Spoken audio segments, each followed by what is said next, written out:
When he came home, though, Stefan was very different. And I'll say this, the change was no good. You could hardly expect him to change for the better. I know this. But he was quiet. So very quiet. And never comfortable sitting still anywhere, but always up and moving around.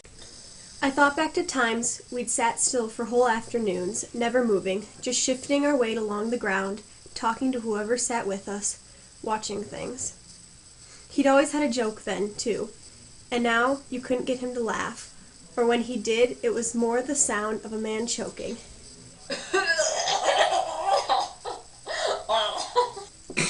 A sound that stopped up the laughter in the throats of the other people around him.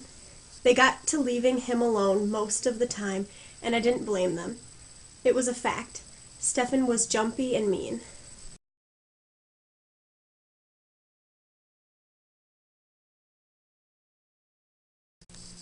I didn't see her leap through air, only heard the sudden thump and looked out my window. She was hanging by her heels from the new gutter we had put in that year, and she was smiling. I was not surprised to see her, she was so matter-of-fact. She tapped on the window. I remember how she did it too. It was the friendliest tap, a bit tentative, as if she were afraid she had arrived too early at a friend's house. Then she gestured at the latch, and when I opened the window, she told me to raise it and prop it up with the stick, so it wouldn't crush her fingers. She swung down, caught the ledge, and crawled through the opening.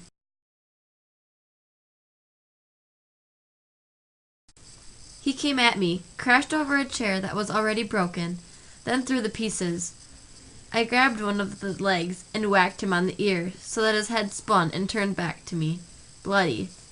It was as if I were standing calm, against the wall with my arms folded, pitying us both. I saw the boy, the chair leg, the man fold and fall, his hands held up in begging fashion. Suddenly he was my father again, and when I knelt down next to him, I was his son.